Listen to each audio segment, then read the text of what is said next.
Hey guys what's up. तो क्या हाल चाल है आप सबके। आई होप कि जैसे भी हो बहुत सही हो। तो गाइस आज की जो स्टोरी है वो जिसने हमसे शेयर करी है वो अपनी आइडेंटिटी रिवील नहीं करना चाहता, तो हम उसकी आइडेंटिटी नहीं रिवील करेंगे और उसका नाम रखेंगे हम आर्यन। सो ये जो स्टोरी है ये आर्यन के स्कूल की है जो कि था कश्मीर में। आर्यन अभी तो फर्स्ट ईयर स्टूडेंट है, बट ये स्टोरी तब की है जब आर्यन 10th क्लास में था। आर्यन की क्लास में एक बेहद सुंदर लड़की थी, एक ऐसी लड़की जिसको अगर आप एक बार देख लो तो उससे आपको प्यार हो ही जाएगा। इतनी सुंदर लड़की जो हर कंपटीशन में फर्स्ट आया करती थी, वो पढ़ाई में बहुत अच्छी थी, वो दिखने में बहुत अच्छी थी, वो स्पोर्ट्स में बहुत अच्छी थी, हर चीज़ में उसने महारत हासिल करी हुई थी।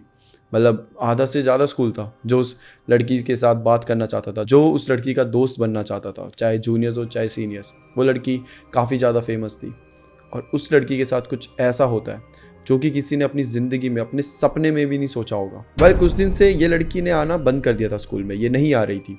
सबको ऐसा था कि क्या हो गया, क्यों नहीं आ रही, मतलब किसी का कोई कांटेक्ट नहीं हो पा रहा, कुछ भी नहीं।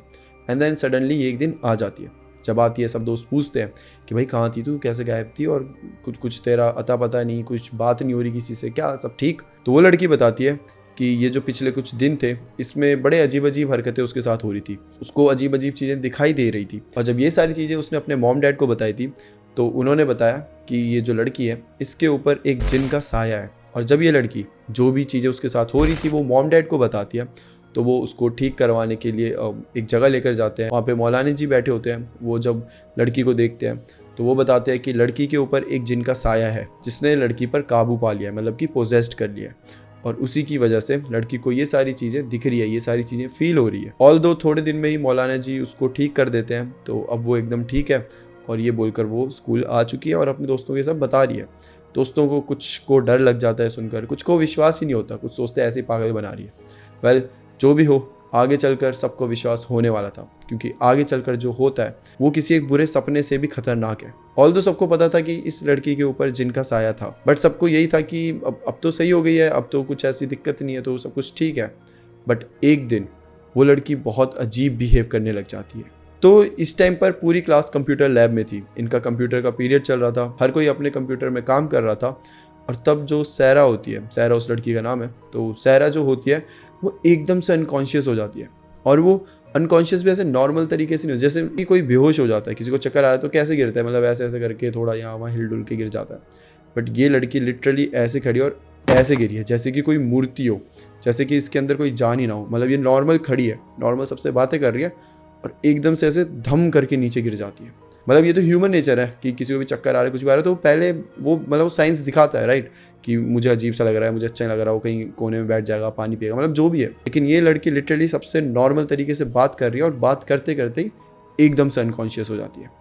मैम आती है, उसको अच्छे से रखती है एक जगह, सारे बच्चे आ जाते हैं, भीड़ जमा हो जाती है। अब सबको लगता है कि इसके ऊपर थोड़ा सा पानी वानी फेंकेंगे तो ये ठीक हो जाएगी, बट ऐसा नहीं होता। जो पानी लाते हैं, मैम उसके ऊपर पानी छिड़क रही है, जो बच्चे हैं वो छिड़क रहे हैं, उसके हाथ को ऐसे मल रहे हैं, मतलब उसे उठाने की कोशिश कर रहे हैं। बट सहरा कुछ भी रिस्पॉन्ड नहीं कर रही, वो एकदम नम हो चुकी है। और फिर सहरा रिस्पॉन्ड करती है, बट जिस तरीके से वो रिस्पॉन्ड करती है वो किसी ने सोचा नहीं होगा। एकदम से सहरा बहुत ज़ोर से चिल्लाने लग जाती है, उसकी बॉडी एकदम अकड़ सी जाती है और वो चिल्ला रही है। उसकी आंखें अभी भी बंद है, वो कुछ देख नहीं रही है, बट वो चिल्लाए जा रही है जैसे कि अंदर से कोई सहरा को टॉर्चर कर रहा हो। वो इतनी ज़ोर से चिल्लाती है कि सारे बच्चे पीछे हो जाते हैं। वेल पूरी क्लास को कहीं ना कहीं पता था कि ये सहरा के साथ क्या हो रहा है, क्योंकि ये जिन वाला जो किस्सा था वो पूरी क्लास को ही पता था। तो कहीं ना कहीं उन्हें थोड़ा सा हिंट मिल चुका था कि सहरा के साथ आखिर हो क्या रहा है। अब सहरा के चिल्लाने की आवाज़ सुनकर बाकी जो टीचर्स थे वो दूसरी क्लास से भागे भागे कंप्यूटर लैब में आ जाते हैं। वो सहरा को कैसे तो उठाकर एक चेयर के ऊपर रखते हैं, बट फिर भी सहरा का चिल्लाना कम नहीं हो रहा था। वो चिल्लाए जा रही थी, वो दर्द में थी, वो बहुत ज़्यादा दर्द में थी। अब सहरा की आंखें बंद है, वो चिल्लाए जा रही है और आंखें बंद ही है और वो खड़ी हो गई है। वो अपने दोनों पैर में खड़ी है, उसकी आंखें पूरी तरीके से बंद है, वो चिल्ला रही है और ऐसे करके वो चेयर्स उठा उठा के फेंक रही है। वो चेयर्स फेंक रही है, आंखें अभी भी बंद है। सब बहुत ज़्यादा डर गए देखकर। जो टीचर्स है वो कैसे तो करके सहरा को पकड़ने की कोशिश कर रहे हैं, बट नहीं पकड़ पा रहे। थोड़ी देर में एक और वहाँ पे सर आ जाते हैं जो कि एक स्ट्रेचर लेकर आते हैं, प्रॉपर स्ट्रेचर जब आता है तो जो जितने बाकी टीचर्स होते हैं कैसे तो पकड़कर सहरा को स्ट्रेचर पे लेटाने की कोशिश कर रहे हैं। बट सहरा इतनी हैवी हो चुकी है, इतनी भारी हो चुकी है कि वो उसे उठा ही नहीं पा रहे। 7-8 टीचर मिलकर उसे उठाने की कोशिश कर रहे हैं, बट स्टिल वो बहुत ज़्यादा स्ट्रगल कर रहे हैं। वेल काफ़ी स्ट्रगल करने के बाद फाइनली वो सैरा को कैसे तो करके स्ट्रेचर पर रख देते हैं और फिर जितने भी स्टूडेंट्स कंप्यूटर लैब में होते हैं टीचर्स उन सबको बाहर जाने के लिए बोलते हैं। वेल सारे स्टूडेंट्स बाहर आ जाते हैं इंक्लूडिंग आर्यन। जब ये बाहर आते हैं तो इन्हें नहीं पता अंदर क्या हो रहा है, क्या सैरा के साथ हो रहा है, वो कैसे रिस्पॉन्ड कर रही है, क्या वो ठीक है क्या नहीं है, किसी को कुछ नहीं पता। देखते देखते छुट्टी हो जाती है। उस दिन सब स्टूडेंट्स को घर भेज दिया जाता है और जो टीचर्स है वो अभी भी उसी कंप्यूटर लैब में है, सैरा वहाँ पर है और जो प्रिंसिपल है वो भी वहाँ पे आ चुके हैं। मतलब जो बड़े बड़े लोग थे वो सब वहाँ आ चुके हैं और ये स्टूडेंट्स थे इन सबको भेज दिया गया है। अब अगले दिन जब आर्यन स्कूल में आता है तो उसके साथ जो बाकी दोस्त आते हैं, उसके पूरी क्लासमेट्स जो होते हैं वो सब आते हैं। तब किसी को कोई आइडिया नहीं है कि आखिर क्या हुआ था कल। मतलब ये पता है क्या हुआ था, बट इनके जाने के बाद क्या हुआ था, क्या सैरा ठीक है, क्या टीचर्स अब सही सलामत है, किसी को कोई हार्म तो नहीं हुआ, कोई हर्ट तो नहीं हुआ। तो यही सब चीज़ें डिस्कस हो रही थी। तब टीचर आते हैं, वो बताते हैं कि सैरा का इलाज कर दिया गया है, उसको घर भेज दिया गया है, तो टेंशन लेने की कोई बात नहीं है, वो जल्दी ठीक हो जाएगी। कल ऐसा बोलकर ये बात यहीं ख़त्म हो जाती है। 15 दिन बीत जाते हैं। 15 दिन बाद सैरा वापस आती है। 15 दिन तक सैरा का कोई नामो निशान नहीं था। सैरा जब वापस आती है पूरी क्लास उसके पास जाती है, उसका हालचाल पूछते ही, सैरा ठीक है ना, सब सही है ना, मतलब तुझे अब दर्द तो नहीं हो रही। मतलब हर दोस्त अपनी तरफ से बस ये पूछना चाहता था कि तू ठीक है। बल सैरा की हरकतें और उसके जवाब से यही पता चल रहा था कि सैरा अब ठीक हो चुकी है। ऑल्दो ये चीज़ें सैरा ने पहले भी बोली थी, पर ठीक है अब उसने बोला है तो सब मान जाते हैं। 5-6 दिन ऐसे ही बीत जाते हैं और 7वें दिन फिर से कुछ ऐसा होता है जो कि इन सबको हिला कर रख देता है। 7वें दिन ये सब आराम से पढ़ रहे होते हैं कि तभी फिर से सैरा अनकॉन्शियस हो जाती है और सेम उसी तरीके से होती है जैसे वो कंप्यूटर लैब में हुई थी। नॉर्मल खड़ी है और एकदम से आंखें बंद और धम करके नीचे गिर गई है। सबको पता चल चुका था कि अब सैरा के साथ क्या होने वाला है और जैसा कि सबने सोचा था ठीक वैसा ही सैरा के साथ होता है। थोड़ी ही देर में सैरा चिल्लाने लग जाती है, बट इस बार उसकी चीख में बहुत ज़्यादा दर्द था। जब वो पहले चिल्ला रही थी, जब वो बहुत दर्द में चिल्ला रही थी, उससे अगर कंपेयर किया जाए तो अब जो वो चीख रही है वो 10 गुना ज़्यादा दर्द भरी चीख है। वो रो रही है, उसकी आंख से आंसू निकल रहा है और वो चिल्लाई जा रही है। देखते देखते वापस से सारे टीचर सैरा की क्लास में आ जाते हैं और अब क्लास में एक अजीब सा डर का माहौल बन चुका है। कुछ क्लास के बच्चे तो रोने भी लग गए थे।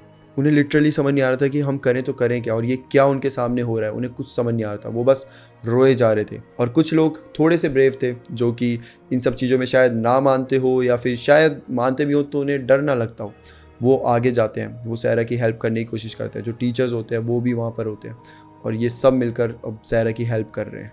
बट देखते ही देखते जो सिचुएशन थी वो आउट ऑफ कंट्रोल हो जाती है और अब सैरा इतनी जोर से चीख रही होती है कि लिटरली पूरा फ्लोर सैरा की आवाज़ को सुन रहा होता है। आर्यन का बताना है, जो आर्यन का स्कूल है वो उसके पूरे एरिया में बहुत बड़ा स्कूल है, इनफैक्ट सबसे बड़ा स्कूल है। उस पूरे स्कूल में कम से कम 6000 बच्चे पढ़ते हैं। तो आप खुद से इमेजिन कर सकते हो कि कितना बड़ा स्कूल होगा और इतने बड़े स्कूल में सिर्फ सैरा की आवाज़ गूंज रही थी। तो आप इससे ये भी इमेजिन कर सकते हो कि वो कितने जोर से चिल्ला रही होगी। सैरा वापस से चीज़ें फेंकने लग जाती है, कभी यहाँ से चेयर फेंक रही है, कभी किसी के बैग्स फेंक रही है। वो फर्स्ट बेंच में बैठी हुई थी, तो जितने भी आसपास के बच्चे थे सब धीरे धीरे करके एकदम लास्ट बेंच में चले गए थे। और एक टाइम ऐसा आ गया था कि क्लास में सिर्फ आगे सैरा है, टीचर्स है और ये सारे बच्चे लास्ट बेंच में ऐसे दीवार से चिपक कर खड़े हैं। कुछ रो रहे हैं, कुछ बहुत ज़्यादा डरे हुए हैं, कुछ शॉक्ड है और कुछ सिर्फ तमाशा देख रहे हैं। वेल देखते देखते वहाँ पे फिर से बहुत सारे टीचर्स आ जाते हैं और वो एक बार फिर से इन सब बच्चों को बोलते हैं कि सब अपने घर चले जाओ, अभी के अभी अपना बैग उठाओ और चलते बनो। ऐसा ही होता है, एक एक करके सब उस क्लास के बाहर आ जाते हैं। अब सारे बच्चे बाहर हैं, अंदर टीचर्स हैं और जो मेन प्रिंसिपल होते हैं वो भी अब अंदर आ जाते हैं क्लास के और उन्होंने गेट में कुंडी लगा दिया ताकि कोई भी अंदर ना आ सके।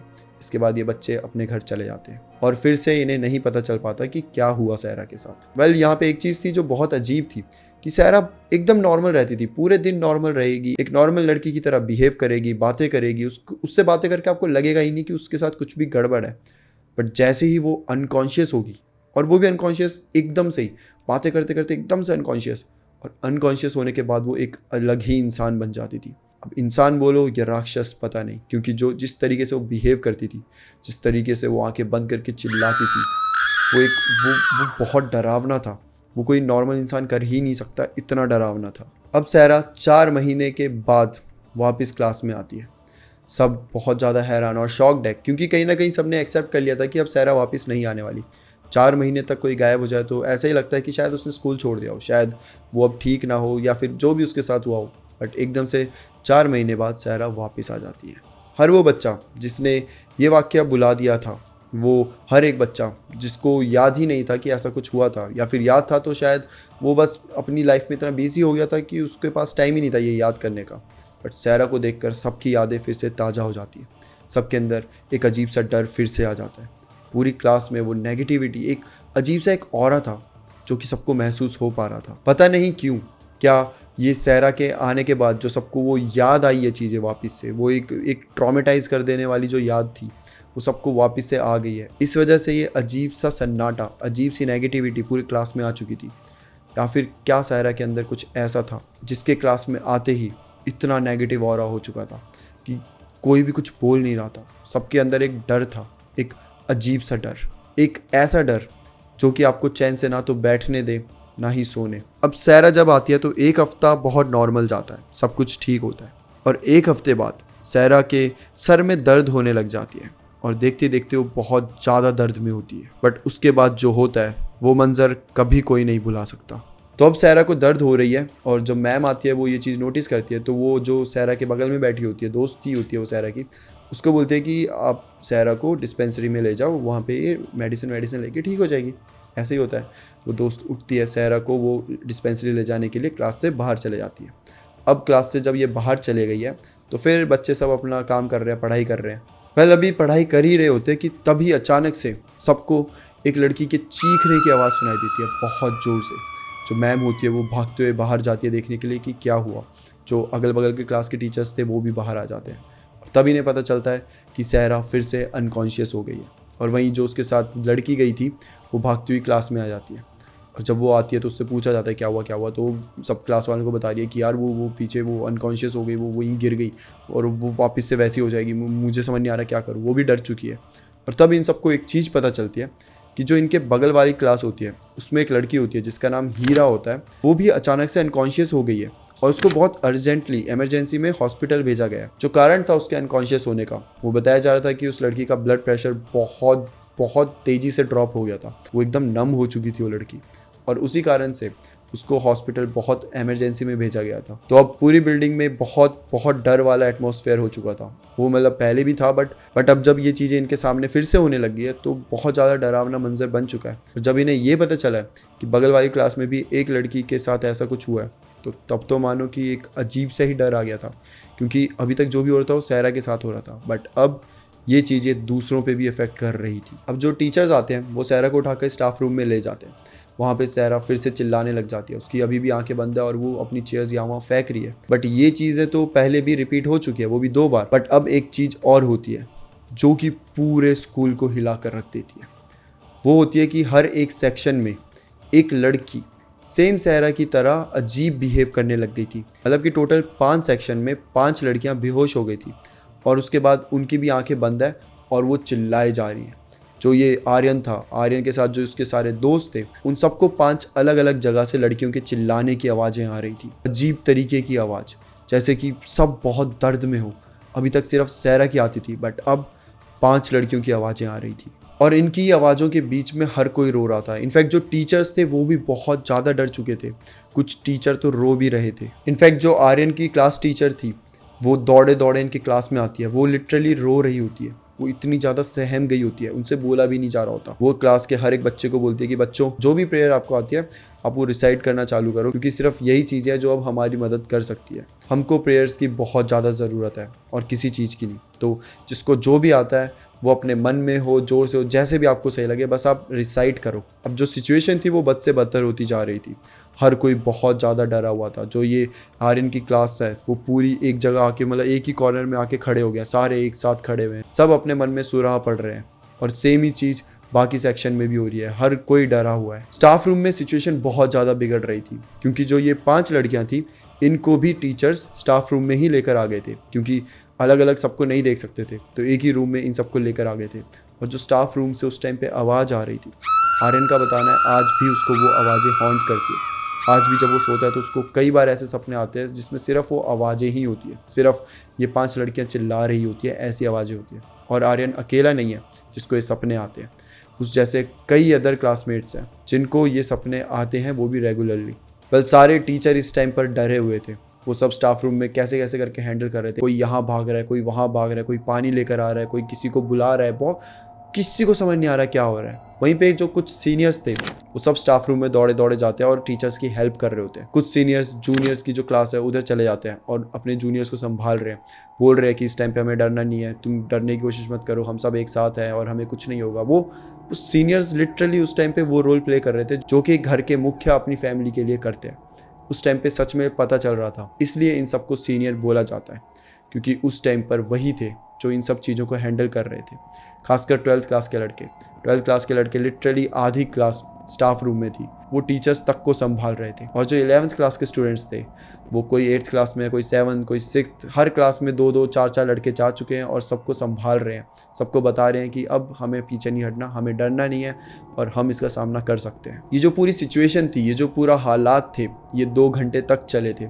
2 घंटे तक इन सबको चिल्लाने की आवाज़ें आ रही थी। 2 घंटे के बाद जब इन सबको लग रहा था कि शायद अब सिचुएशन ठीक हो जाएगी, शायद अब सब कुछ सही हो जाएगा, अचानक से इनकी क्लास में जो एक लड़की होती है वो धम करके गिर जाती है और वो चिल्लाने लग जाती है। ऑल्दो वो अनकॉन्शियस नहीं हुई है, बट वो चिल्ला रही है और बोल रही है कि उसकी जो लेग्स है वो काम नहीं कर पा रही, वो बिल्कुल नम हो चुकी है।